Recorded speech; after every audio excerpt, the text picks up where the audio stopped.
just use that laptop. We don't have a quorum here.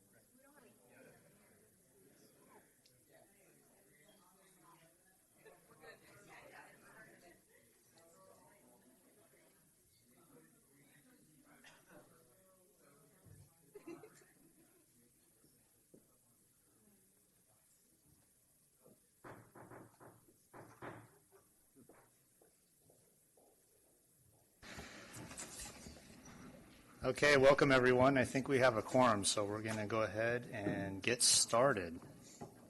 So welcome to the CCTA Technical Coordinating Committee meeting of Thursday, March 21st, 2019. Do quick intros, starting to my right. John Cunningham, Contra Costa County. Leah Greenblatt, WICTAC. Jason Chen, City of Arenda. Paul Reinders, City of Pittsburgh. Eric Hughes, City of Pleasant Hill, Transpac. Andy Dillard, Lieutenant Danville, and SWAT. Andy Smith, City of Walnut Creek, representing Transpac. Sean Hatchpad, County Connection. Jill Mercario, WICTAC, San Pablo. Yvette Ortiz, City of El Cerrito, and WICTAC. Okay, thank you everyone. In the back, Hi, I'm Luisa Lopez from Teltra. John Shakasha, Citizen Plan. Matt Kelly, CCTA. Stephanie Hughes, CCTA. And Ivy from what? We're doing intro. Okay. You're the last one. Okay, thank you. Sorry for missing you in the back there. Okay, on to item B, public comments. I have no speaker cards. Is there anyone from the audience that would like to speak on any agenda item, any item not on the agenda, excuse me? Okay, seeing none.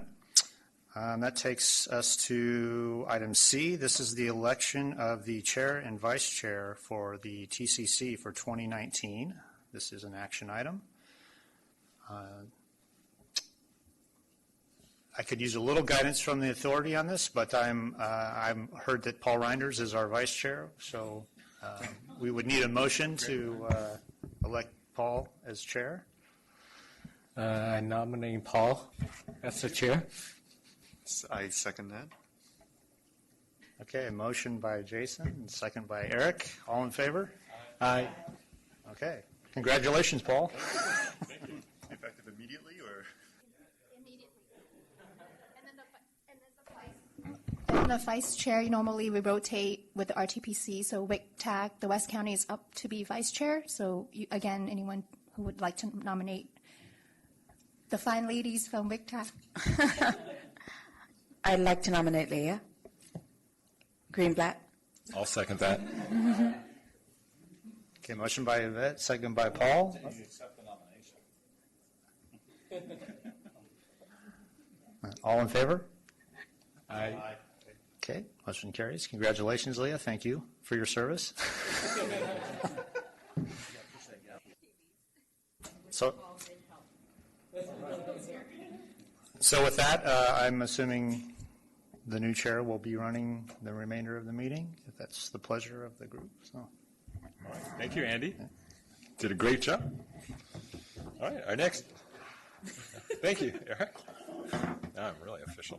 All right, our next item is the approval of summary of actions from last meeting, January 17th.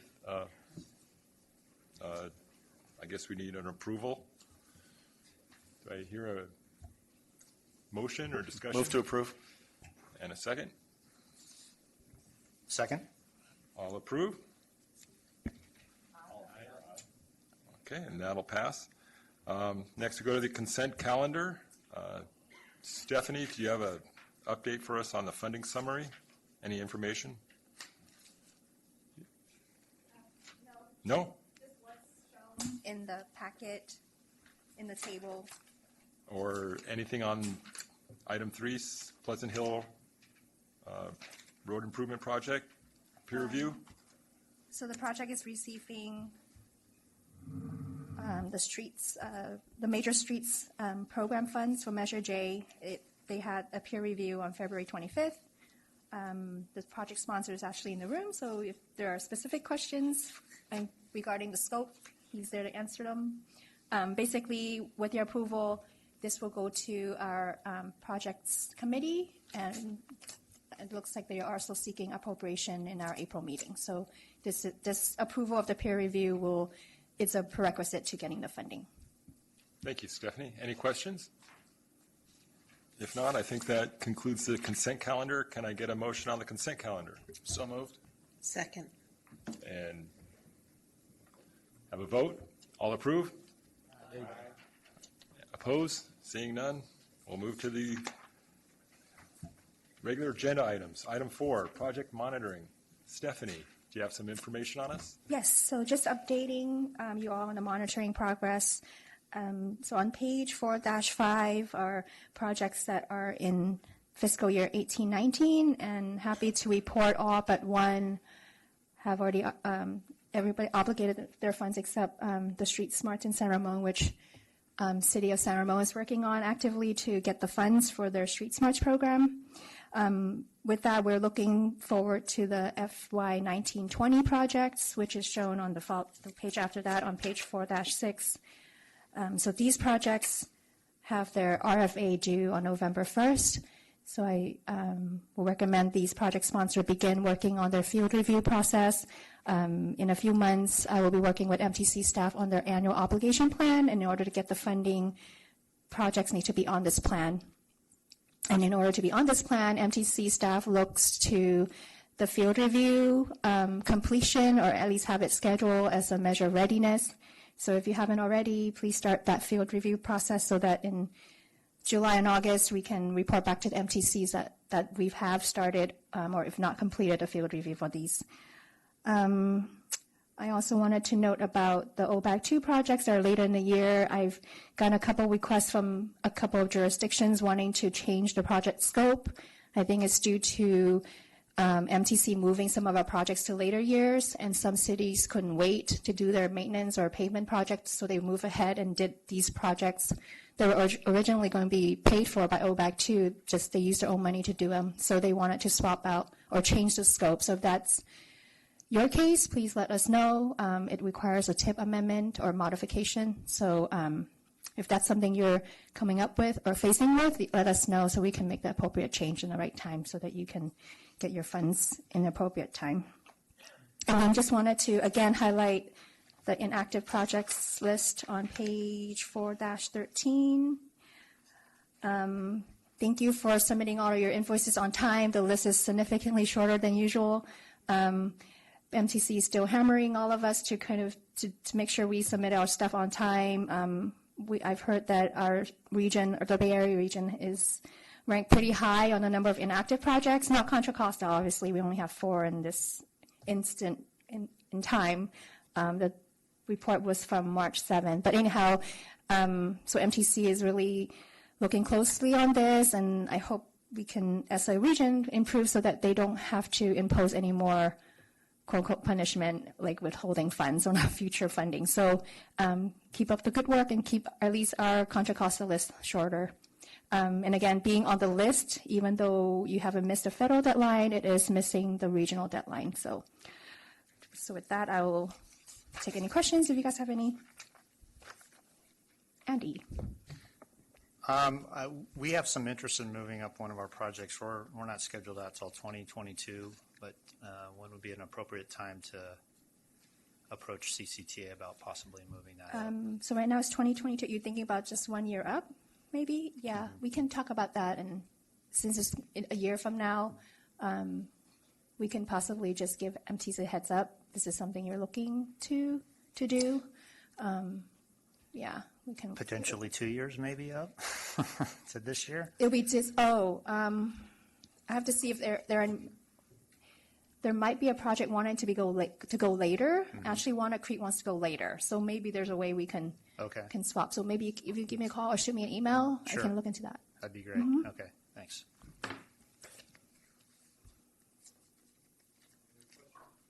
Whoops. Stephanie, if not, go to the next item. Incorporating the Planned Bay Area 2040 land use into the authority's countywide travel demand forecast model. Matt. Thank you, Chair Reinders. Yes, so today we're going to discuss the update of the countywide travel demand forecasting model. As you may know, as a congestion management agency, we are required to update and maintain a travel demand model that is consistent with MTC's model that they use for their RTP. Our model must be consistent with the land use in the MTC model, as well as the roadway networks and some other assumptions, pricing, things like that. So starting last year, we started this update because the Plan Bay Area land use was released in early 2018. We decided to take that and get that into the model and then have you guys review it.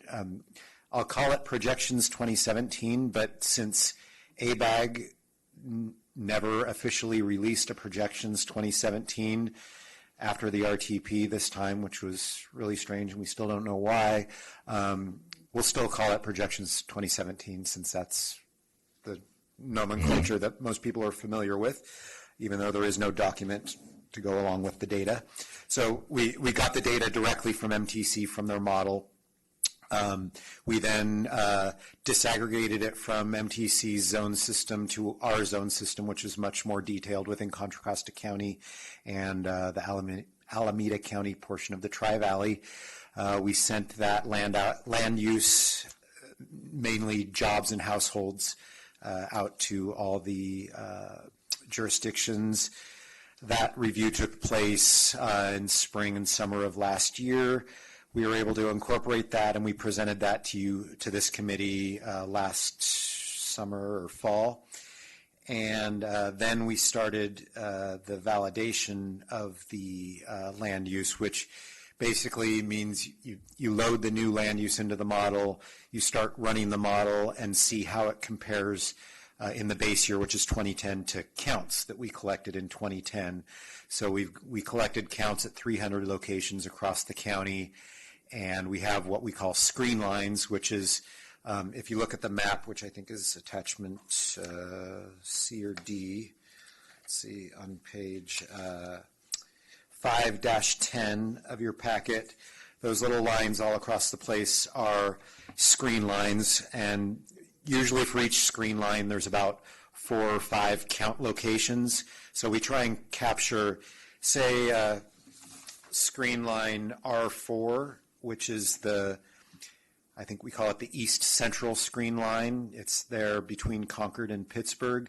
That screen line would try and capture every route running between East County and Central County. So you've got the freeway, you've got Willow Pass, Bailey, Marsh Creek Road, I think that's Kruger Pass.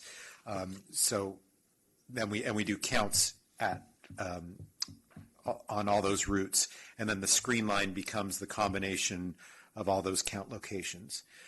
So then we run the model, get the 2010 output, and compare that to the 2010 counts. So we did that across the county, and validation, generally you get a first look at it, and it's off all over the place, so you make some adjustments, and then you keep rerunning the model until things start to look good. But at a certain point, when you make adjustments in one part of the county to fix one screen lines start getting crazy in other parts of the county. So at a certain point, we just have to stop and then kind of provide rationales for why screen lines exceed their targets. And the target is 10%, within 10% of counts. So the table on page 5-9 shows the screen lines. All the ones on the top table that start with I are internal screen lines, so those try and capture like within sub areas, and then the R screen lines, the regional screen lines, capture travel between sub areas, and includes the cordon line, which is a line around the county. So there were 12 locations that did not meet the 10% target this time around. And just so for clarification, the column, there's an AM peak hour and a PM peak hour section, and then for each of those, we showed the 2012 validation, which was the last time we did a full validation of the model, comparing it to the one we just did this time around with the new land use. So you can see there are changes, but in the places where we did not meet the target this time, we generally did not meet the target last time either, and there are usually reasons for that, and it's generally areas associated with a lot of congestion. There's just too much demand, and the model can't move all the traffic through, or or it's a diurnal factor where they're moving through, but not all within the peak period. The model spreads them out onto the shoulders of the peak. So it's a little bit tough to get right. I don't know if we've ever gotten every single location within its target, but we do a pretty good job. I've seen other models that have targets of 20% and 25%. So our 10% is pretty stringent.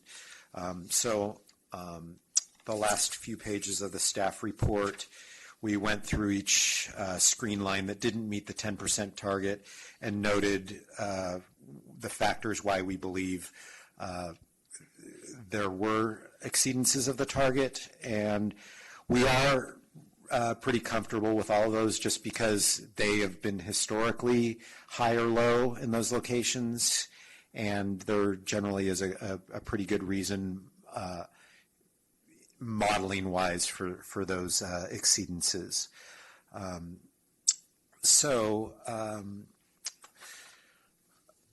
You guys can ask questions about those, but I'll just go on to explain a little more about the process we went through. With another target, we look at our county-to-county trip tables, which is attachment D on page 5-11. Here we're comparing our model with the MTC model. And as you may know, MTC uses an activity-based model. We use a trip-based model. They both do the same thing, but they do them in a very different way. So the number of trips is very different because our model counts each trip discretely, whereas like if you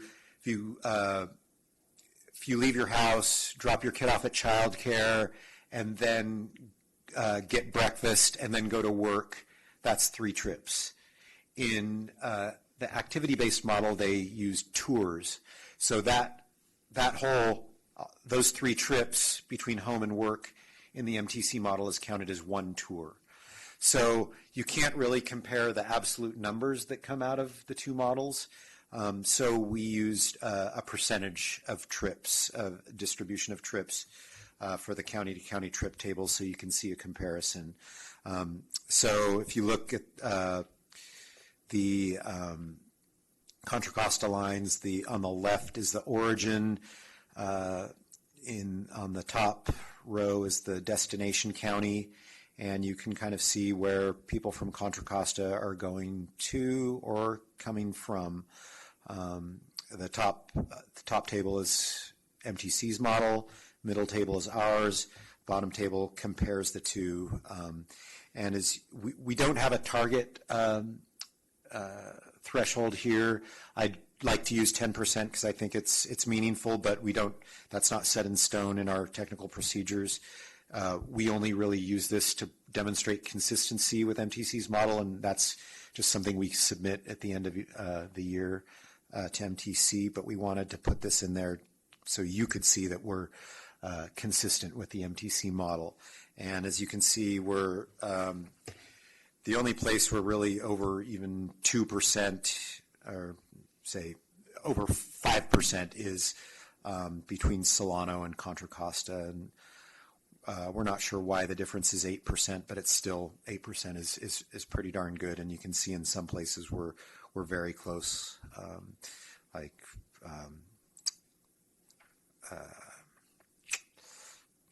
between San Mateo and Napa and Santa Clara, we're within under 1%. So we think this is a pretty good representation of how consistent we are with the MTC model. And it's interesting data, see where people are coming from and going to. So those are the metrics we're using today. I want to go through some other things we did as part of the model update. We made some very substantial updates to the roadway network. It hadn't been updated since 2010. So we went through and basically looked at every major arterial and above and made sure it was coded correctly. There had been a lot of widenings. There had been some lane reductions that had occurred over the last 8 years or so that we have now incorporated into the model. We did very extensive coding of State Route 4 down through the bypass because that has had so many changes between 2010 and now, and some of the phasing changed over time, so we just wanted to make sure that everything looked like it should in 2018. And then as well as the future network, so any improvements on kind of the southern part of the bypass, that those were coded correctly. We also took some work that was done in Hercules as part of their general plan update and incorporated that directly into the model. We also looked at the transit network. We looked at all the bus schedules and routes. Those had changed a lot since 2010, as you might imagine, and got those coded in. And we also checked BART frequency, got that updated, and made sure that the eBART extension was correctly coded into the model. And we also updated some scripts. And one important one was that we took updates that were made as part of the West County High Capacity Transit Study and included those in the model. There was some weird stuff going on with the transit in West County that was discovered during the High Capacity Transit Study, so we took the updates and just ported them over to the updated version of the model. So the model we believe, is now ready to be used by you. Generally, you hire consultants to use the model for a variety of uses, whether it be traffic impact studies, general plan updates of your circulation element, specific plan updates, EIRs, and transit studies. We know the county's general plan is about to be updated, so this is their consultant is following the progress of this and is ready to start using that. It'll be used on the Innovate 680 project analysis that's about to start, and will also be used for any countywide plan updates, any action plan modeling, things like that. So I can certainly take any questions, but staff is recommending approval of the land use updates and validation and making it available for use in your local and regional project analyses. Thank you, Matt. Any questions for Matt? Any at all? Oh, yeah. Go ahead. John, I think you were first. Matt, can you tell me if and how the model is reflecting the Richmond, the lane on the Richmond Bridge being open? I think it's a pilot project and it's temporal, so I don't know if it's reflected in the model at all. We do have the eastbound lane during the peak, the PM peak. We didn't do anything else regarding the bike lane or anything, and I think some of that might still be up in the air, what they're going to do with the westbound. We think the eastbound will be in place through the life of this model. we're going to do, we are going to convert to an activity-based model. As you guys might remember, you approved that recommendation last year. And so by the time we get that model in place, hopefully we'll know if that's a permanent fixture on the bridge, and we'll code it as such in the model. Then we think moving forward with the decision to go to an activity-based model. Hello.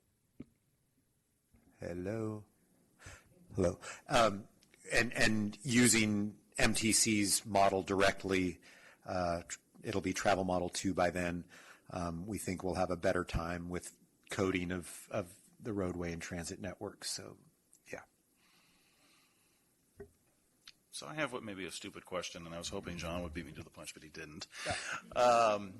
Sometimes when I'm trying to wrap my head around a complex thing, it's all based on a simple assumption. I want to validate my simple assumption here, basically. My understanding of how this is all working is you've built a model, with land uses and everything from all this data in there, and then you're making sure that the model works by putting in actual traffic counts from 300 locations and seeing if it's pretty close, if the model spits out pretty close data. And then once you've validated that, you can then project into the future based on land use and plan area and et cetera, et cetera. That's correct, right? That is our model in a nutshell. Our Okay. validation, yeah. I I just probably wanted to should make have sure. gone through given a little primer on how the model works, but yes. So once we know the model can replicate kind of the real world conditions, then we can start having it forecast out into the future with some certainty. When you're forecasting out 25 years, it's always only somewhat certain, but at least you've got the base year as close as you can get it, and the model is working the way you want it to work. I have it, yeah. This represents a lot of work, I can tell, so thank you for coordinating all this. I have a question about the regional screen lines, and you pointed us to page 5-10, and it just made me kind of wonder, how did we decide, or what criteria are there for the screen lines? Because I was thinking, well, why isn't there one near the Carquinez Straits? And the one that exists is a little further south. You mean one that just covers the crossings of the Carquinez? Yeah, so we have an idea of, what's coming in there. Yeah, I mean, we do counts on both the bridges, and those are covered by the cordon line, the countywide cordon line, but it's not. Oh, okay. But that also includes a lot of other locations. So we can provide, we do have counts at those locations, and if you want, I could provide, a comparison between counts and model output just for those bridges. But it is part of the cordon line, screen line. But how do that? Yes, I'd like to see that, just to see what the change is. But what's the criteria for selecting what's a screen line versus a cordon line? Or those were developed long before my time, and I think the goal was to just create enough screen lines in enough locations that you felt like you were covering all of the interregional and the kind of inter sub-area travel, in locations where it made sense, where you could actually draw a line and capture all of that travel. So I don't know what the exact process was. I don't know if anybody was around. John? I seem to recall the technical model working group had a hand in that. I'm sure it back was. in the day. I don't know that. Does that group meet anymore? I don't know. We're going to brief them on this with a more detailed report, with more tables and things. But yeah, Yeah, we're losing them by the day. So we do have a subcommittee called the Technical Modeling Working Group, of which John is the only one here who is a a member, and I think oh, Paul, you are a member. That's right. Sorry. I think you guys are, we lost or we're about to lose Winston, and we only have, I think, maybe Steve Kursavay. Actually, Steve only attended because of the TriLink project, which was the focus of our last TMWG work. But we decided this was kind of a midterm update. We rely on them mostly for the big decennial model updates and any major changes to the model, like adding San Joaquin County and things like that.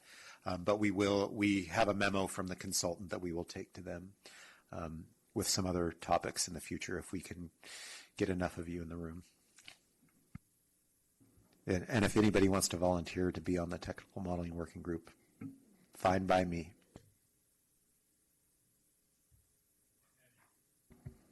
Matt, yeah, thanks again for this great report. Regarding the data collection, was that the effort that was done as part of the monitoring, or was that a separate effort for this? Yeah, so this was done in 2010. We have a separate, every 10 years we do these 300 locations specifically for the model validation. So it's separate from our CMP monitoring or our MTSO monitoring. Okay, so these counts are they're based on 2010 data? Yeah. Okay. But it's being compared to 2010 output from the model. Okay, all right, thanks.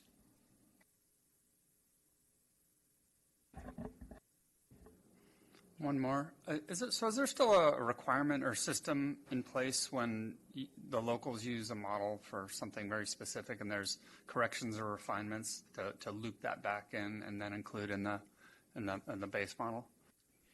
Yeah, there's something in the GMP checklist that refers to that, and also when we have consultants sign the model use agreement, there's language in there. Sometimes we get it from the consultant, sometimes we get it from the jurisdiction, sometimes we don't get it at all. And if we know especially if there's a major study where we know land use has been adjusted, we try and go get that. But I can't say we've received every bit of output that's been done. But that's why I tried to note this time when we did incorporate those changes. It makes it easier for us when we're doing these kinds of updates if we already have that type of those updates from previous studies.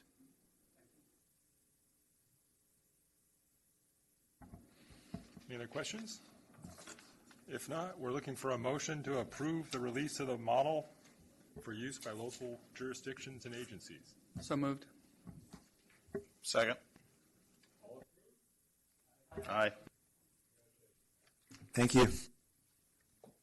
And by the way, I think I remember Martin Engelman working on these screen lines a long time ago, although I wasn't part of the working group. But all the jurisdictions did weigh in on them, as I recall. That's good to hear. Moving on to the next item, call for projects for Planned Bay Area 2050. Stephanie. Hello, I'm back. So this is for item number 6. It's an informational item also, so no action needed. It's for your information only. So MTC issued the call for projects for the next regional transportation plan, also known as RTP, on March 5th. So every 4 years, the RTP gets updated, and MTC works with CMA staffs and project sponsors to update the project list. The project list has to be financially constrained according to the expected funding sources for the RTP period. The authority authorized staff to begin working on this list with the RTPCs, and a letter was sent out on March 7 to the RTPC managers, and that can be found in Attachment A. So the new RTP is called Plan Bay Area 2050, or you'll hear us refer it to as PBA 2050, and it covers 30 years from 2021 to 2050, which is 6 more years than the last RTP that was adopted in 2017. This means we have a little bit larger capacity for this RTP cycle. as Hisham would like to say, being an RTP is like having a license to hunt for money or ticket to the dance. That wasn't WICTAC. It doesn't guarantee projects funding, but it does allow you to look for funding as you apply for federal or state funding. And normally in the applications, they usually ask for an RTP ID. And if you're in the plan, that means you can cite that number as an indicator that you are in the RTP. So there are two ways to be in the RTP. You can be listed individually or in a programmatic category. So projects that increase or impact the capacity of transportation systems or impact air quality are defined by MTC as regionally significant. And these projects include adding lanes or capacity to freeways or arterials, rail extensions. These projects have to be listed in the RTP individually. And for the other projects, MTC creates programmatic categories to cover them. And these projects are smaller bike ped projects, minor widening of roadways, intersection improvements. So we don't have to list these individually. So if projects can fit into these categories, it would be helpful to just use that, and we don't have to list them separately. And the categories can be found on page 6-25 and 6-26 in your packet. For each RTP, MTC estimates the amount of funding available during the period, or RTP period. They take into account of any county measures, any upcoming federal or state funding or regional funding. And this exercise that they're doing won't be ready until fall of this year.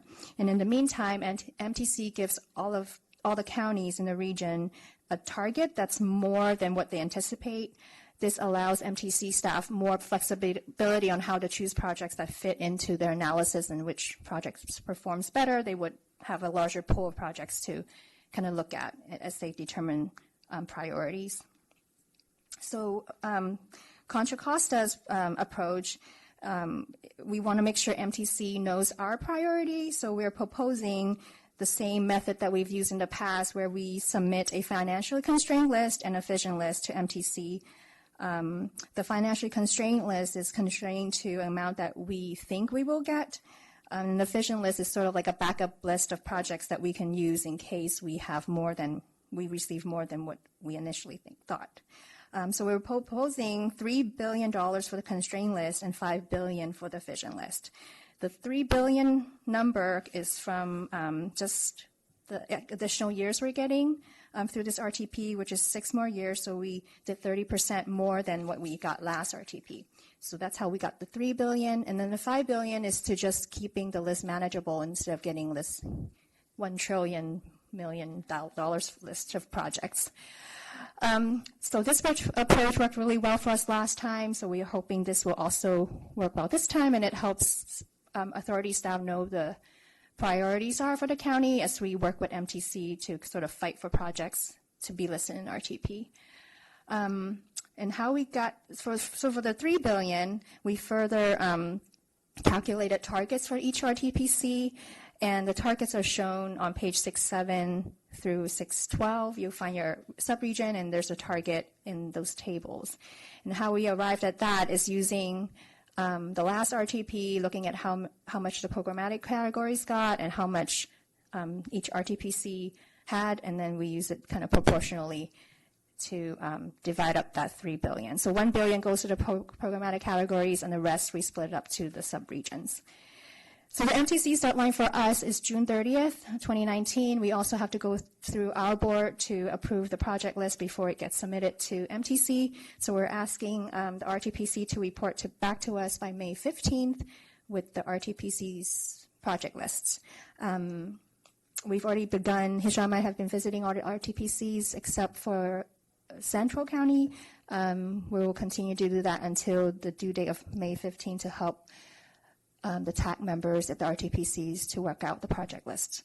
So that's just sort of an update. I know many of you have already heard this presentation or spiel, so thank you for your patience. And if there are any questions, I can answer them, or if there are specific RTPC questions, we can always wait till we visit the TAC. So open up for questions if you guys have any.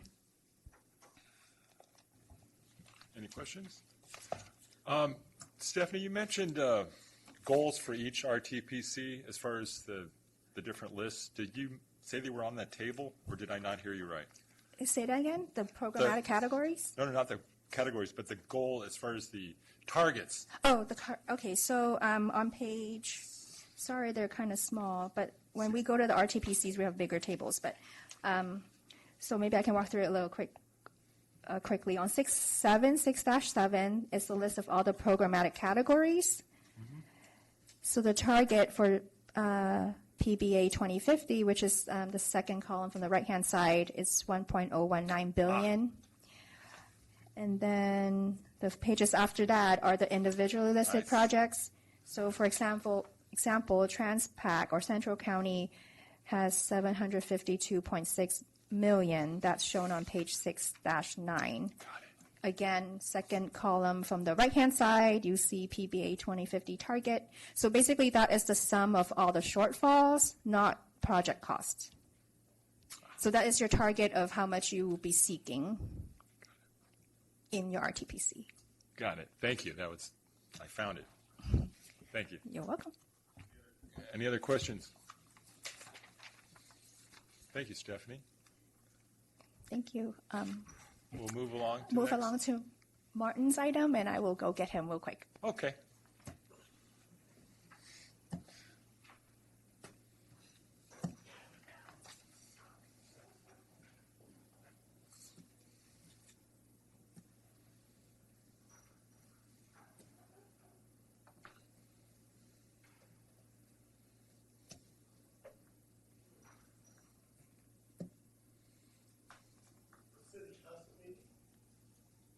No, this is a technical coordinating committee.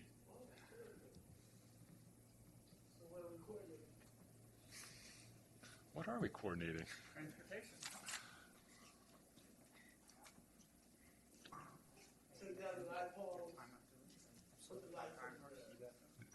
Transportation Authority.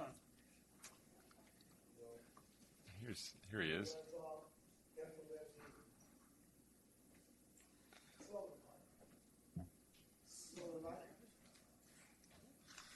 Okay, moving along to item 7, outcomes from the 5 planning director seminars. We have Martin Engelman with his staff. Good afternoon, Mr. Chairman. We have a handout for you. I got one. Our computers and everything are being tied up in another room, and this one couldn't do the PowerPoint, so you'll have to look at the piece of paper. I apologize for the low tech, but you can take it home with you, you know. So I just want to summarize what we did the past year regarding our seminar series for the planning directors. How many here attended one of these sessions, one or more of these sessions? 1, 2, 3, 4, 5, 6. Great. Okay, so you all know what we did, and the idea was basically to figure out how to retool the countywide transportation plan, our growth management program, how to plan for the future, how to deal with all the things that are happening in the future with regard to SB 743, going from level of service to vehicle miles traveled, and also autonomous vehicles, electrification, ride sharing, ride hailing, and so forth. So on page 2, you can see this pretty color graphic of the seminar series. We thought the best way to do this would be to have 5 seminars and bring in a keynote speaker for each of those seminars, and then have discussions about what we can do with the future. So the first seminar, we brought in Professor Daniel Sperling, and this was back in April 12th, and he talked about the future transportation of the 3 revolutions, and we all had breakout sessions about that, and discussed a bunch of topics like the impacts of all these things on parking and transit, and shared transportation, curbside management. The second one was focusing on the legislative changes for the future, which are going to become effective July 1st, 2020. And so for that, we brought in Chris Ganson, the senior planner at the Governor's Office of Research and Planning, Planning and Research.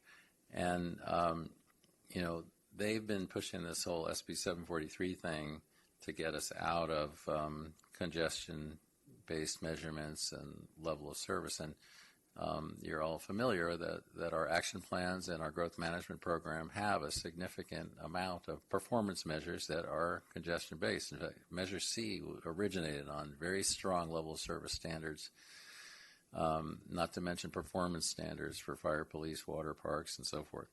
So he told us all the wonderful things that VMT can do for us. And then we again had the breakout sessions to figure out how we'd plan for the future with this shift. And for us, it's kind of a big challenge because, as you know, we spent a long time trying to align our whole development review process and general plan amendment review process with the CEQA process, and this totally blows it out of the water. So now we've taken care of technology, we've taken care of legislative setting, and so now how do we set our goals? What should be our new objectives? So we brought in for seminar number 3, James Corliss. And they've been doing a lot up in Sacramento with new objectives and pretty cool dashboards to display them.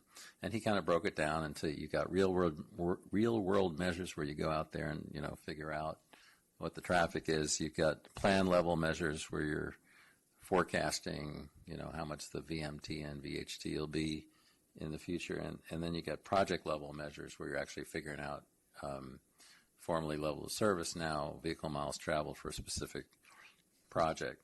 So for that, we kind of tried to brainstorm on how we should change our goals. And a lot of this came down to our multimodal transportation service objectives in our action plans and how we can expand those and how we can somehow, make the shift from LOS to VMT. So the fourth one, December 13th, was about growth management. And we wanted to kind of open up the discussion on growth management. It's in the legislation. It's approved by the voters in Measure C and Measure J. There's a long history of policies and procedures that we've put together. And this stuff is kind of there on the shelf, and everybody has to abide by it. But we keep having a lot of staff turnover, and it's hard to re-educate people on doing this. And then the whole process is looking rather clunky at this point. So we brought in Robert Liberty. He's the director of the Institute of Sustainable Solutions of Portland State University, and he has studied every growth management program in the United States pretty much and done international work as well. So he told us a lot about ULL studies around the world. Sometimes they work, sometimes they don't work, sometimes there's leapfrog, especially leapfrog into another county. And kind of covered all of the aspects of our growth management program in much more of a broader setting. And then we broke out into groups to talk about how we could improve the process and how we could improve cooperative planning. One of the interesting things about how this affects cooperative planning is we've said, if you're going to build a project and it's going to have traffic impacts, you have to tell your downstream jurisdiction about the traffic impacts. But if you really look closely at SB 743 and also bring in the CASA initiative, the housing initiative, and the legislation we're expecting, which is going to kind of green light a lot of these housing projects, it significantly affects our cooperative planning process, because if somebody wants to do something in their jurisdiction, if it's a housing project, so you're going to go to your downstream jurisdiction and say, well, there's going to be a lot of housing here, and we're going to bring you a lot of traffic. And what's the discussion then? It's all kind of green-lighted through the legislative process. So this really strongly affects our growth management program. So we wanted to get to that. And that came up in the discussions. So the fifth seminar, we were trying to pull it all together. What did we learn in the first 4 seminars, and what are we planning to do in the future? How can we implement this stuff? And one of the things that we realized is that when we did this, the first time we did this, we were not aware of a bunch of things that have happened since the growth management program was approved. And so I mean, things like equity, things like obesity, the whole housing issue, none of these things were really captured in our growth management program. So Ellen Greenberg kind of gave us an update on what's been going on in the world. We had a really cool timeline that showed basically that this whole greenhouse gas discussion issue didn't come up until the 21st century, and you know, the legislation that came into play, and you know, if you look at our growth management program and our processes, it's a little shy on greenhouse gas emissions. You won't find the word climate change or greenhouse gas emissions or CO2 anywhere in our documents. So she's the deputy director for sustainability at Caltrans headquarters, and she also wrote the original technical procedures document and growth management implementation documents back in the 90s when she was with the firm Blaney Dyack Greenberg. So we brought her back and had discussions. We had a talk show conversation. We had small group discussions. We talked about topics of interest. And so out of the 5 seminars, there were 4 themes. Essentially, we have to address innovation in our planning. We have to address SB 743 and VMT. There's a real call to broaden our MTSOs, not to just focus on highways, but to look more at other kinds of measurements. And then kind of the question, how do you implement change? It's not easy to change our growth management program. And, I mean, we could just say, well, that's what the voters approved. Let's not do anything. But there are things we're going to have to change. And then how we do it is going to be fairly complex, and it's going to take a little bit of time. So I'm on page 8 now. The conclusions for Contra Costa County is, after we looked at all this stuff, we realized we are on the right track. We don't have our head in the sands. We're aware of what's coming down the pike. Modifications are necessary, and there's some short-term things we can do. There's some long-term things we can do. We probably, in the long run, we want to bring in this equity and health and climate and housing. I didn't mention MOS and aging demographics. All those things need to somehow, they've been left out, and we might want to bring them into our program in the long term. So some immediate next steps that we can take, definitely we need to transition to VMT, and we need to help the jurisdictions do that. We want to improve our dashboards so that you can quickly see how we're doing on these various measures. There was a real call for GMP process improvements. We're still doing kind of a paper copy, wet signature, fill it out, take it to your council, bring it over to us. Maybe we could use eBuilder or something to process the checklist in the future.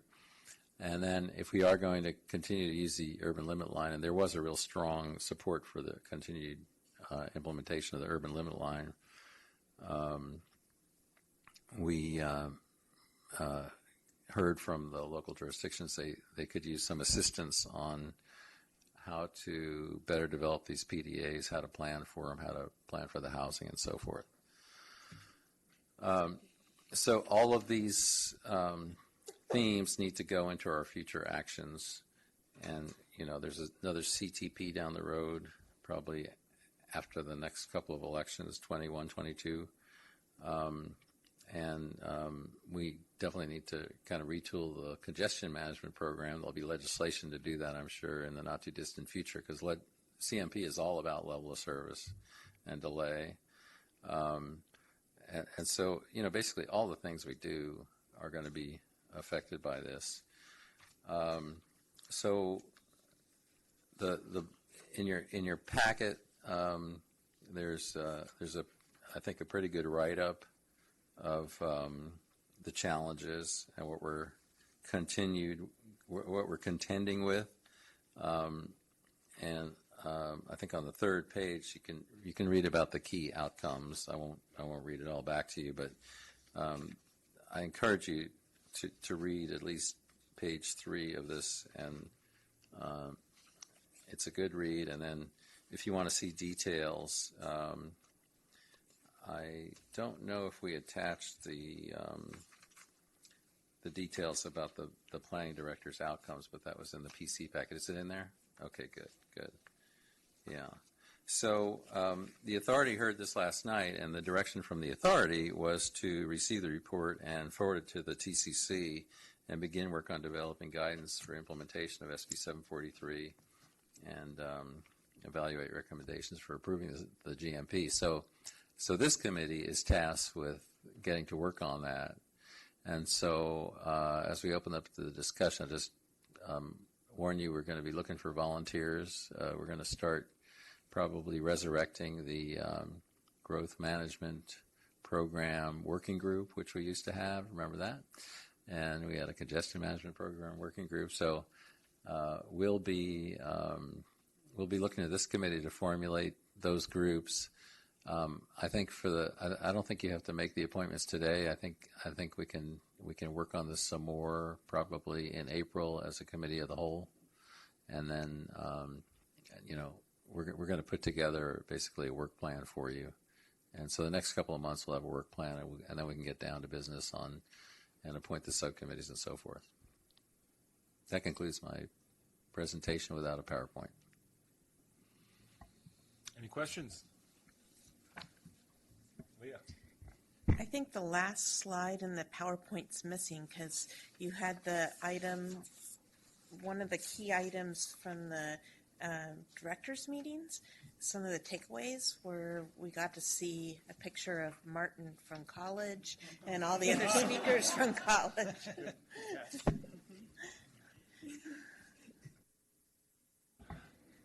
Yeah, that was one of the ways we tried to keep the audience entertained. And so when we got to the end of the presentation, we tried to show what these aged people looked like when they graduated from college.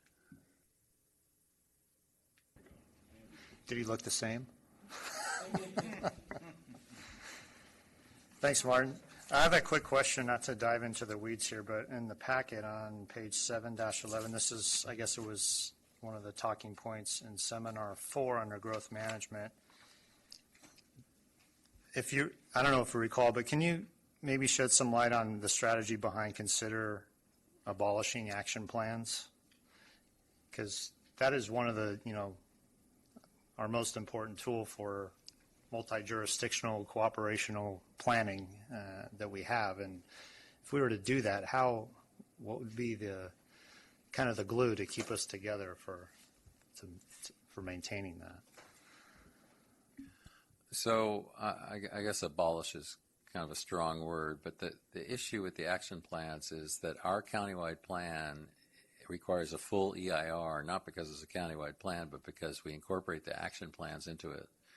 And the action plans have specific measures and programs and projects that the RTPCs and the local jurisdictions commit to doing. And our attorney has said that once you do that, you have to do a full EIR because it's kind of a first step in the process.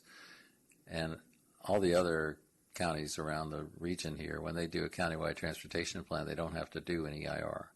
So abolish is probably a strong word, but retool the action plans so that they are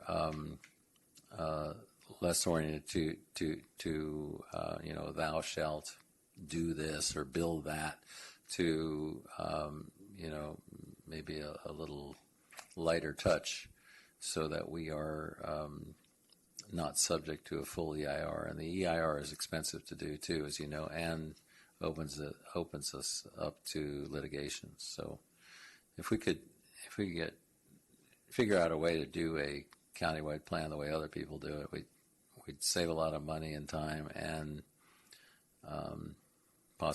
avoid possible lawsuits. So then more of a streamlining than It's not a streamline. It's like you got to change it. You got to change it so that we don't have to do an EIR. That EIR is a big deal. But It's albeit a programmatic, it's still a big deal.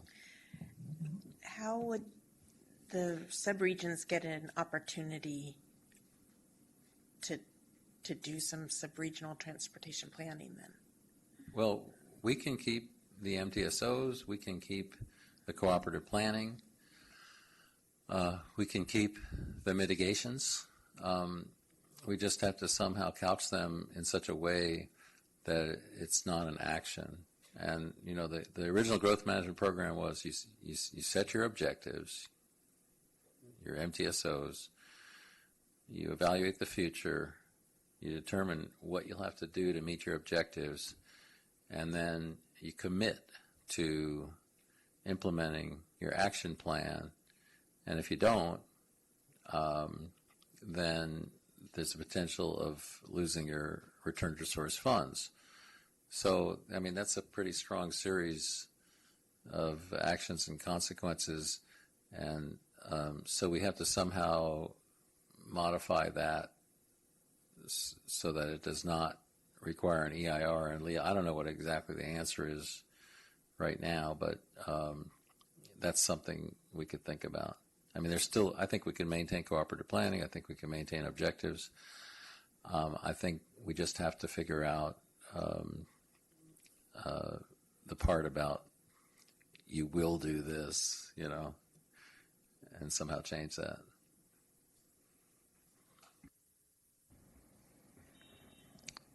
I had another question, Martin. The transitioning to VMT, I think, from a local agency standpoint, is one of the most critical actions coming out of your recommendations. But what is the timeline that you foresee for kind of getting into actually some developing some guidelines for us? So I think that'll be in our work plan, but I think the effort has to be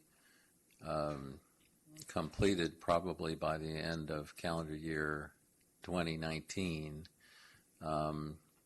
because the deadline is July 1st, 2020, and as I understand it, if you send out a notice of preparation after July 1st, 2020, then you are subject to this new legislation or these new procedures.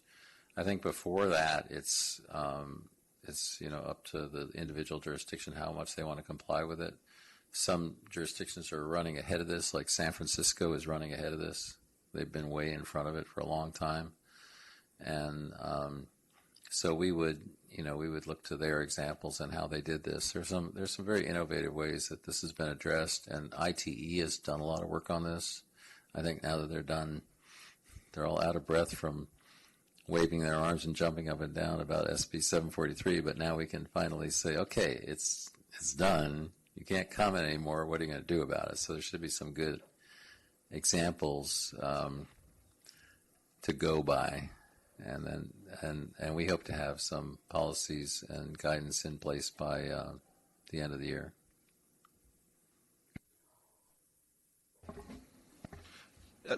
Martin, since you mentioned that, there's a number of folks, at least at Walnut Creek, that I would want to share that information with, because we're staring down at this upcoming deadline and having to come up with our own local procedures and whatnot for that. Do you have anything at the moment that I would be able to share with staff on that? Coming up with VMT guidance for the local jurisdictions to use in terms of our own CEQA implementation. Well, I think the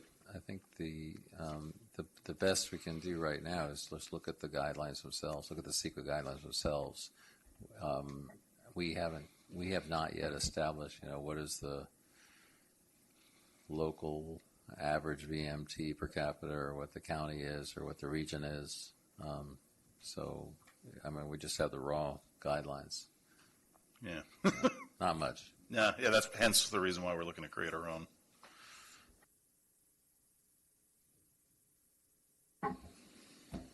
Any other questions? So, as I understand it, you're looking for the TCC to create a subcommittee, and we're going to come back and look for volunteers at the next meeting? It'll be the next meeting, most likely. We'll have a work plan for you on what we plan to do, and then we'll start assigning it to the subcommittees. But I think that the next meeting we can work as a committee of the whole to talk some more about the work plan, and then we want some courageous volunteers. That it's a lot of work to be on these committees because you're working with a lot of policies and documents, and I don't want to discourage you, but I mean you have to read the stuff, meet, revise it, meet again, and it gets pretty intense. So. I thank you ahead of time if you're willing to commit to one of these committees, because it's not a small task to sit in that chair and figure out how to do this. And also, we have to debate it all as well. I know John's going to be on it. It's our opportunity to be on the ground floor of this groundbreaking policy. There we go. Well, thank you, Martin. If there's no other questions? None? We'll move on to the last item, which is adjournment. And thank you all. We'll see you next meeting, scheduled for April 18th.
Oh, yeah, no, Ruby told me. Yeah.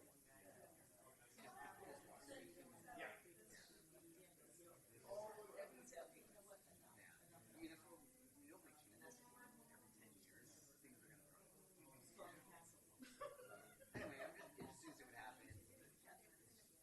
This month is going to be April will be a first full month. So I can compare to last year. The problem is the fare changes too. So it's like I was kind of hoping the fare change would be delayed. As a planner, it's like I wanted it to control, but now pattern. Yes. And usually it's not just like almost year like get back to like one person one agency. I'll just stop right. Well, a lot of them. But for us, I think I know. Yes. Yes. The paper transfer. After. So what you do is you don't need a transfer. And then you get and then you have a transfer that the government doesn't look at. So you have to like all that kind of goes. You know, this isn't helpful. Because her mind is transferred from just being this person. Oh, yeah. Jeez. Oh yeah, for a while we had a guy saying fare box was broken, just put it in his bag and take it home. Oh my god. Understand how much money you have. Yeah,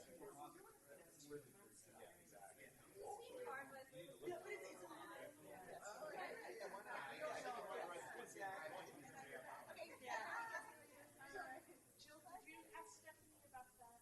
I did not. I could though. So I think, didn't you mention something at the picnic meeting about sending a spreadsheet out? I think John has not, because Eileen had to leave it to me yesterday. She's like, could you send it to me? I said, I think I sent it to John. This was what they asked.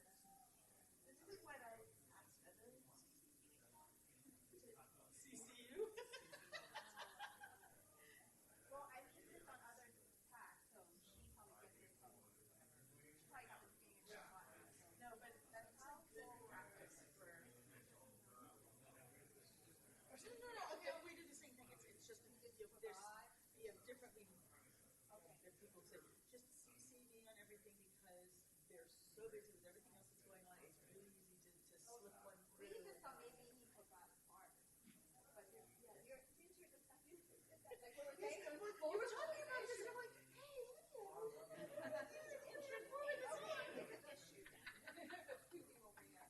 I will get back with that and I'll tell you. Yeah. I will let Matt know. I think. Okay. Yeah. Okay. It's just it's food prices. Yeah, so you draw for it essentially then. Okay. I'll do that right now. Perfect. I'm not going to do it tonight or tomorrow. Okay. No, I'll do it right now. It's just a forward. So.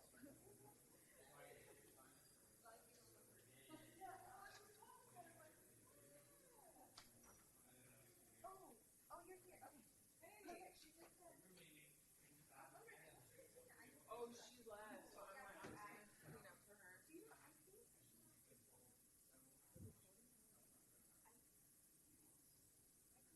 Hi, Andy. How are you? Hi, Jackie. How are you? Good. Okay. No, it should be off. Oh, I have it right here. That's how dramas happen, right? You record like next 30 That'd be minutes. great. All the side We were just talking work. Oh my gosh. And nobody listens. Oh, Eric bought that. Oh.